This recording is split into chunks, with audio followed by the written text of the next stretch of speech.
South Korea is working to bring more than 300 South Korean workers home who were detained on suspicion of illegally staying and being employed in the U.S. South Korea's top diplomat Jo Hyun is on his way there to make sure of their release and a safe return home. South Korea's National AI Strategy Committee was launched on Monday with the ultimate goal of making the country one of the world's top 3 AI powerhouses. The government also unveiled its reorganization plan, which entails getting rid of the prosecution service and instead creating 2 agencies to take on prosecutors' indictment and investigative powers. After negotiations with the U.S., Seoul has secured an agreement to release and bring back to Korea all the Korean nationals detained in the immigration raids at Hyundai's Georgia plant. Ensuring the swift implementation of this plan, Foreign Minister Jo Hyun took off for Washington, D.C. just minutes before our newscast. Our Oh Soo-young starts us off. South Korea is organizing a chartered plane to bring 300 detained nationals home from the United States after they were arrested on suspicion of illegal stay and employment. A foreign ministry official said on Monday that the government has negotiated the release of all Koreans arrested at the Hyundai LG battery plant last Thursday through voluntary departure. This is the fastest and surest path to their release compared to deportation or an immigration trial. While officials hope to schedule the chartered flight at the earliest possible date, with September 10th mentioned in media reports, the ministry says the timing has not yet been confirmed. The date of return depends on the pace of administrative procedures like ID checks and obtaining each person's consent for voluntary departure. Individuals are free to remain and fight the legality of their arrest in court, but the ministry noted that they would likely stay under detention. Meanwhile, Foreign Minister Cho Hyun set off for Washington, D.C. late on Monday to ensure that the release of Korean nationals and their return by chartered flight goes ahead smoothly without any last-minute hurdles from U.S. agencies.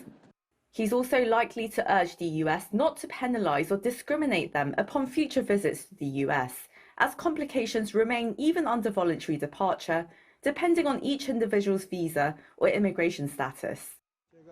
I will go to the US to resolve this quickly and ensure those detained can return in good health.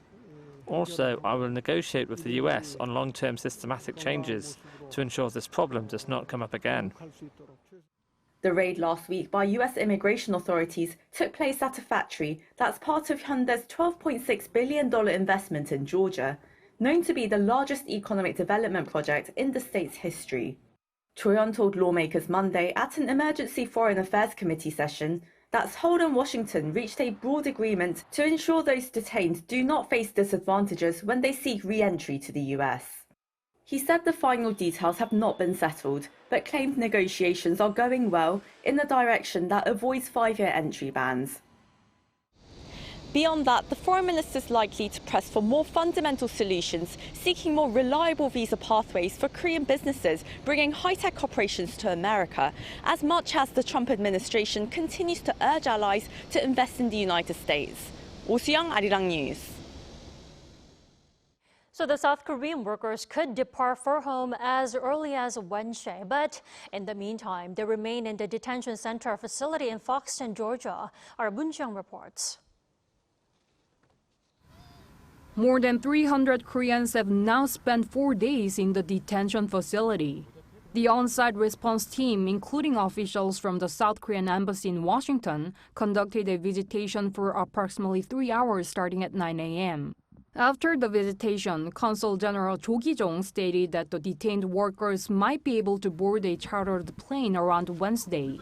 He detailed the repatriation plan, noting that once released, they would be transported by bus to Jacksonville International Airport in Florida, approximately a 50-minute ride from the Foxton facility. In contrast, general public visitations, usually permitted only on weekends, were largely limited. Dozens of people, including representatives from partner companies, waited in line from early Sunday morning, but only about 20 Koreans were granted visits, while the remainder had to turn back. Interviews with officials who met the detained workers revealed a sense of relief over the news that the government had concluded their release negotiations. However, the workers also relayed difficulties, citing poor conditions like heating and air conditioning issues, with some reportedly needing medication. Furthermore, complaints emerged regarding improper arrest procedures, including the failure to read Miranda rights. They were handcuffed. When they were handcuffed, they should have been read their Miranda rights. But there was no notification. All of that is illegal. That part was just absurd. Beyond the immediate conditions, concerns are also mounting regarding potential disadvantages for future U.S. entry or re-employment after their release. The workers' families are very worried.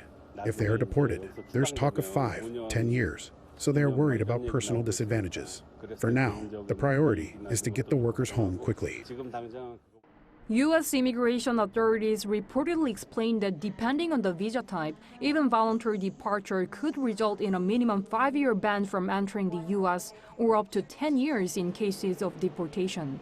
문지영, Arirang News. Now, despite the recent drama involving South Korean workers, U.S. President Donald Trump reassured that the turmoil will not affect South Korea-U.S. relations. In fact, calling their ties great. Our Park Hyo-bin tells us more. U.S. President Donald Trump has downplayed concerns that the detention of more than 300 unauthorized South Korean workers at a Hyundai plant in the state of Georgia could strain relations between Seoul and Washington. Speaking to reporters on Sunday local time, Trump was asked if incident might cause tensions between the two allies, and he said the relationship between the two countries is great. We have a great relationship with South Korea, really good relationship. Trump also stressed the need for skilled workers in key industries such as batteries, computers, and shipbuilding, suggesting the U.S. should allow experts from overseas to train American workers in complex fields.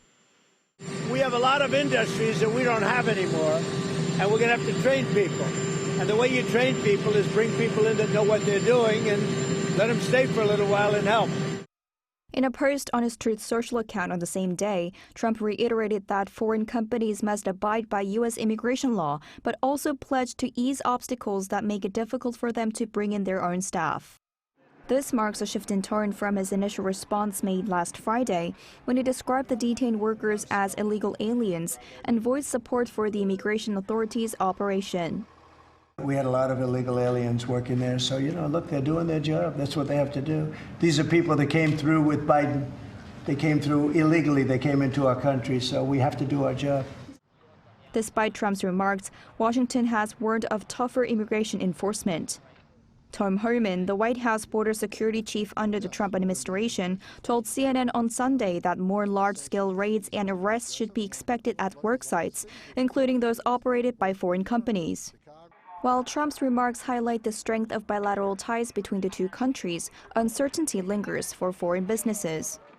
Park Hyo-bin, Arirang News. So the recent ICE raids in Georgia leaves Korean companies at a complex situation. Experts say the raid will inevitably stymie the execution of upcoming South Korea's investment in the U.S.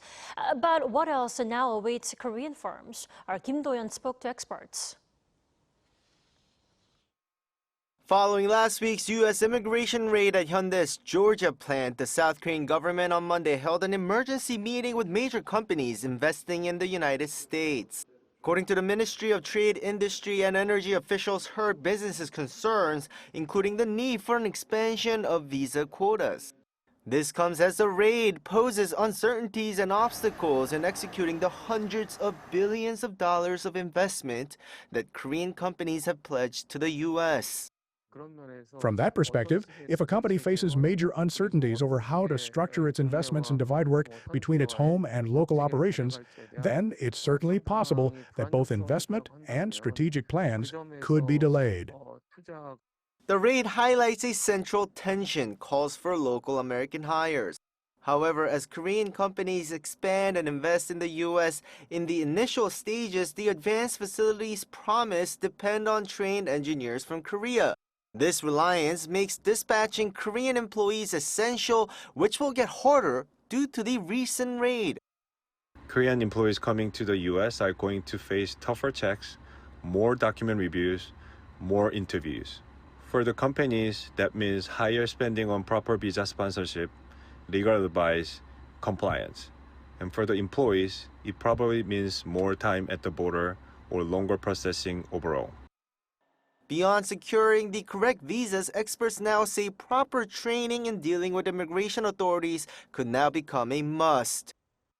They need to be trained on how to answer ICE agent questions properly, not to insinuate that they're working on things that are outside the very narrowly tailored scope under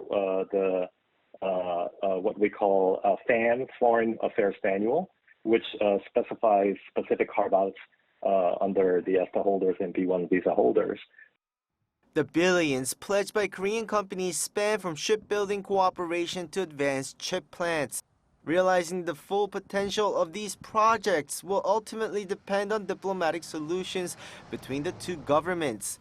In the meantime, it's not just the Georgia plant at risk. Other Korean investments in the U.S. will also need to brace for such challenges. Kim Do-yeon, Arirang News.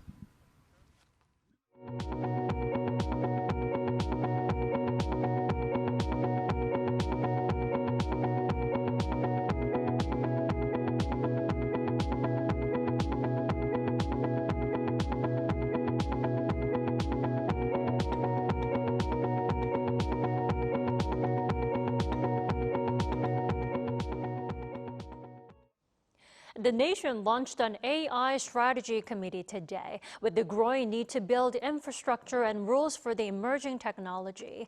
Now, with that, President Lee Jae-myung called AI key to the nation's survival. Correspondent Yoon Jung-min reports. Cutting-edge technology such as AI amounts to national power. That was President Lee Jae-myung as he spoke at the launching ceremony of the National AI Strategy Committee in Seoul with the aim of transforming the country into one of the top 3 global AI powerhouses.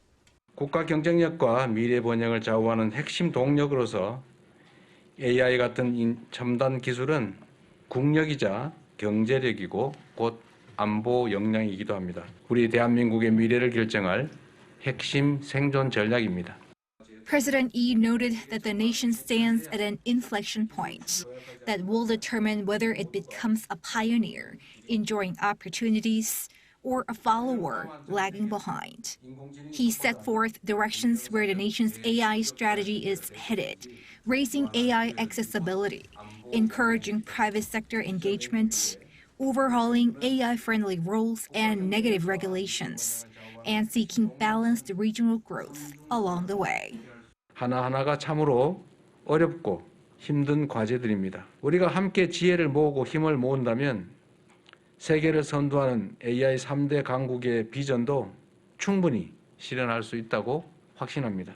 The AI Strategy Committee was launched on Monday as the nation's AI Policy Control Tower, with the president assuming the role of its chair.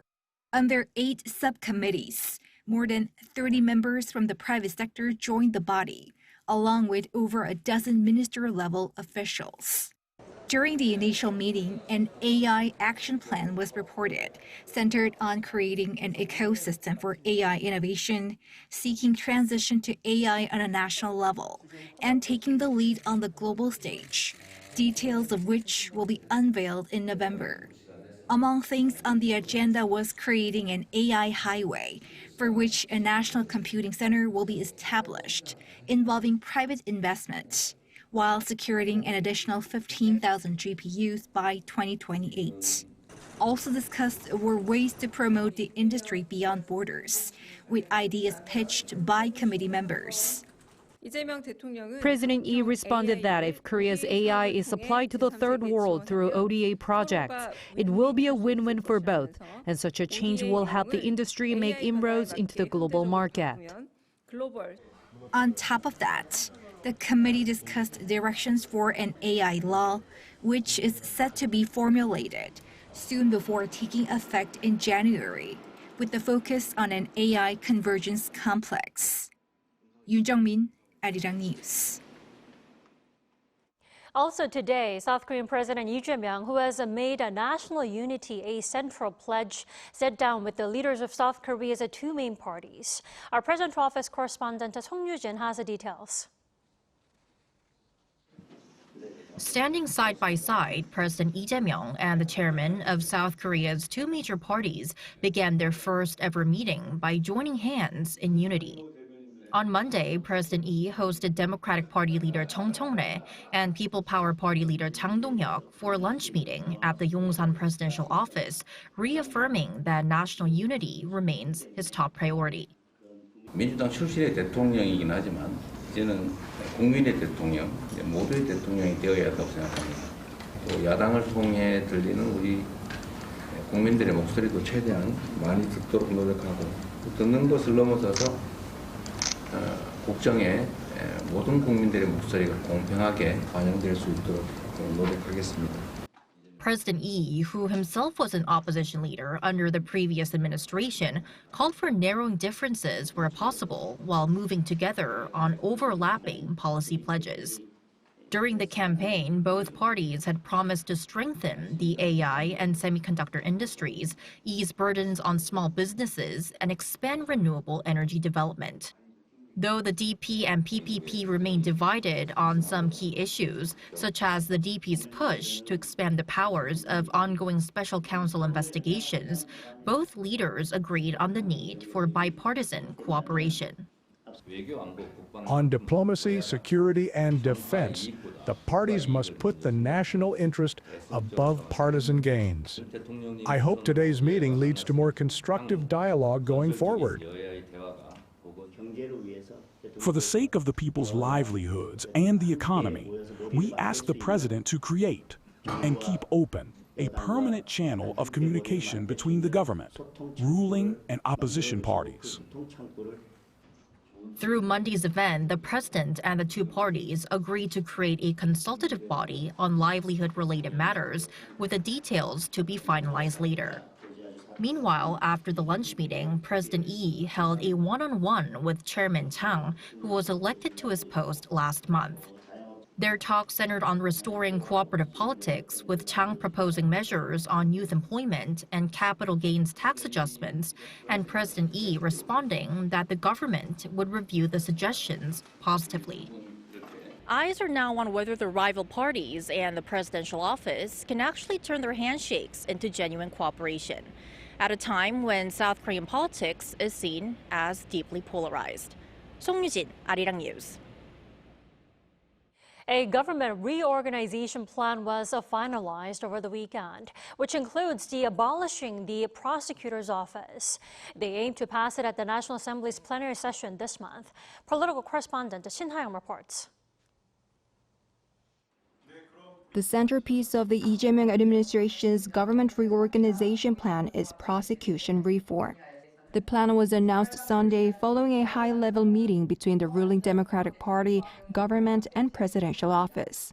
Under the plan, the prosecutor's office will be dismantled and replaced by two new agencies, one under the Justice Ministry handling indictments and another under the Interior Ministry handling investigations. Prosecution reform is one of the president's key pledges. There have been ongoing concerns that the prosecution has abused its unchecked power and undermined fairness, with selective investigations and arbitrary indictments deepening public distrust. The changes will take effect 1 year after the plan is approved by the National Assembly and announced to the public, with a task force under the Prime Minister's office set up to work out the details of prosecution reform. Reorganization will also affect the Finance Ministry, which will continue handling taxation, economic policy, and treasury matters, but budget planning will be transferred to a new agency under the Prime Minister's supervision. The Environment Ministry will be expanded to take over energy policy responsibilities that are currently handled by the Industry Ministry. A new Deputy Prime Minister for Science and Technology will be created to oversee AI, and the Deputy Prime Minister for Social Affairs position held by the Education Minister will be abolished. This government reorganization is a first step to carry out key public priorities and support the new administration's goals. It seeks to streamline ministry functions and prepare for complex challenges, such as the climate crisis and the AI transformation. Meanwhile, during Sunday's high-level meeting, measures on labor safety and natural disasters were also discussed. The DP called for more support for small businesses and penalties for companies that have a poor record when it comes to accidents. Workplaces with repeated accidents should face strict penalties, while those that prevent accidents should be rewarded. The government said it'll strengthen support for vulnerable workers while enforcing effective sanctions. For natural disasters, they plan to work on preventive measures with extra funding. 신하영, Arirang News. South Korea's defense chief An Gu-baek and his Japanese counterpart Gen Nakatani held talks here in Seoul on Monday. This is the first time in more than a year that the two countries' defense chiefs have met, and it's the first time in 10 years that a Japanese defense chief has come to Seoul for bilateral talks. Nakatani was in the South Korean capital for the annual Seoul Defense Dialogue Security Forum. The two defense ministers reaffirmed their commitment to complete denuclearization on the Korean peninsula and agreed to continue their trilateral cooperation with Washington in response to North Korea's nuclear and missile threats. They further agreed to increase cooperation in advanced technology such as AI, unmanned systems, and space amid a rapidly changing security environment.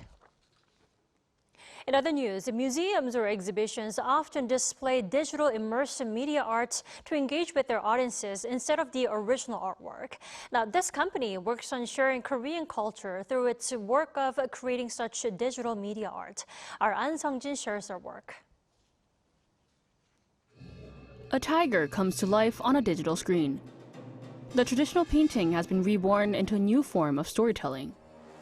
As technology evolves, heritage is no longer something that remains static to observers, but is transformed into immersive digital media, and that's what the studio works on, intending to further spread Korean culture and its heritage. The process often begins with high-resolution scans of the original artwork. From there, technical artists create an overall layout and add layered illustrations by focusing on the finer details like the tiger's intricate fur, whiskers, and movement. They create a digital skeleton that allows the tiger to open its mouth, crouch, or jump, all while retaining the quality of the original artwork. The most important aspect during our work is that we keep the feeling of the original artwork, like folk paintings, when transforming it to 3D. We work on finding a balance between creating a new immersive piece, but also retaining the original purpose of the work.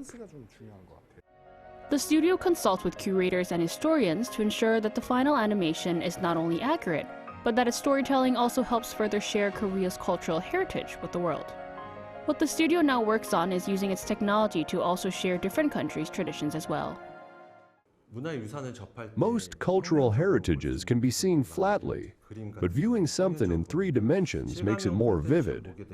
The part where we expand on the stories of these artworks becomes attractive, and that's also what draws visitors to hear the story.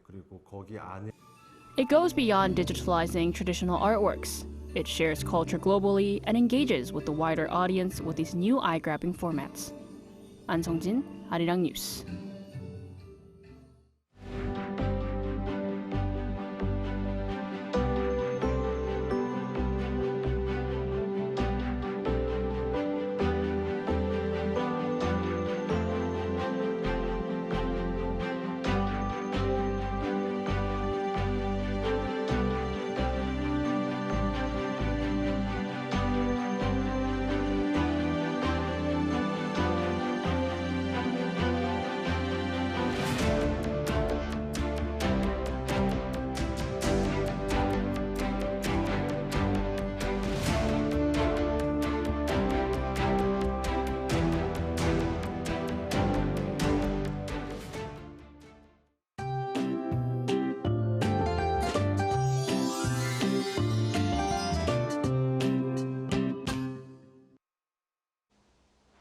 Strong rain clouds that developed over the West Sea blew into Jeollanam-do province, and it is raining sporadically in Jeju Island and Jeollabuk-do province.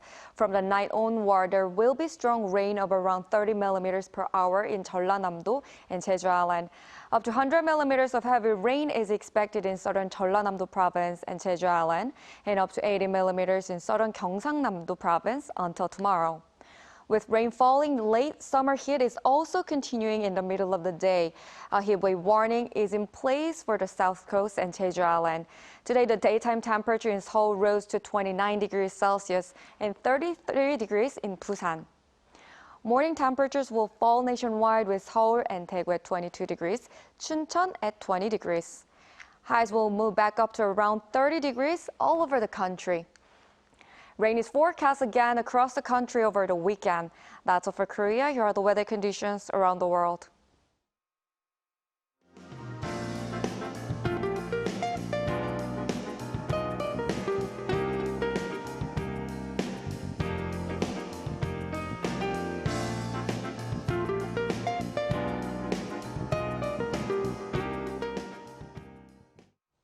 That is all we have for tonight. I'm Kim Dami. From all of us here at Arirang, thanks for watching. Good night.